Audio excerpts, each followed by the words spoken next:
እንግዲህ በዚህ አመት ያው የመስኖ ልማታችንን ከዛሬ ጀምሮ ያው እንደምታዩት ወደ ፊዚካል ስራው እየገባን ያለበት ሁኔታ ነው። በዚህ አመት አጠቃላይ ወደ 1000 ሄክታር ነው እናለማለን ብለን እቅድ ይዘን የገባን ነው።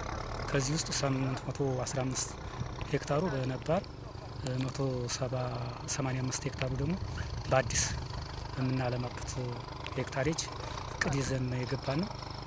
እንግዲህ ይህን ይዘን ስንገባ በአጠቃላይ ካለን የእርሻ መሬት ውስጥ 60% የሚሆኑ በበጋ መስኖ ስንዴ እናለማለን ብለን ያዝነው በዚህ አመት ማለት ነው። እንደምታዩት አሁን የበጋ መስኖ ስንዴ ልየታችን ጨርሰና አሁን ወደ ፊዚካል ስራ እየገባን ያለበት ሁኔታ ነው ያለው። 580 ሄክታር እናለማለን ብለን እቅድ ያዝነው።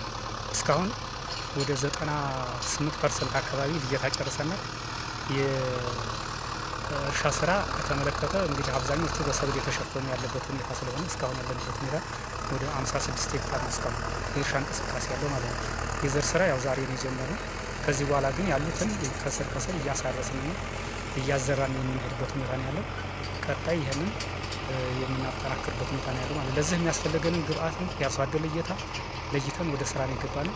በአጠቃላይ ለዚህ ለበጋ መስኖ ስንዴ የሚያስፈልገን ምርጥ ዘር ወደ 870 ኩንታል ምርጥ ዘር ያስፈልገናል። ወደ 1436 ኩንታል ማዳበሪያ ያስፈልገናል።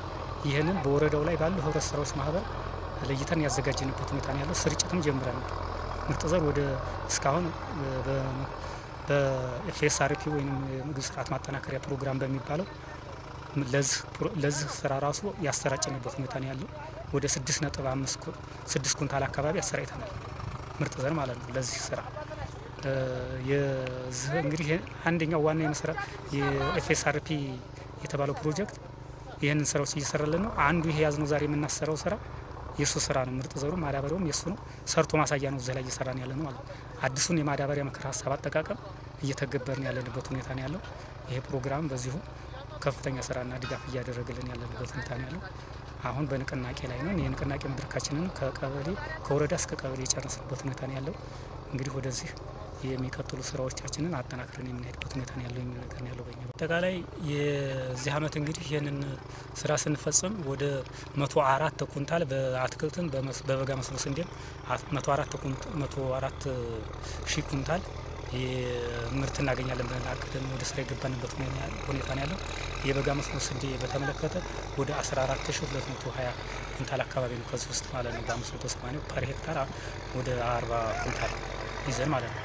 ስለዚህ ይህን ስራ ነው የገባ ነው። ቴክኖሎጂን በተመለከተ ያው እኛ የሞተር ፍላጎታችንን ለዞን አሳውቀናል።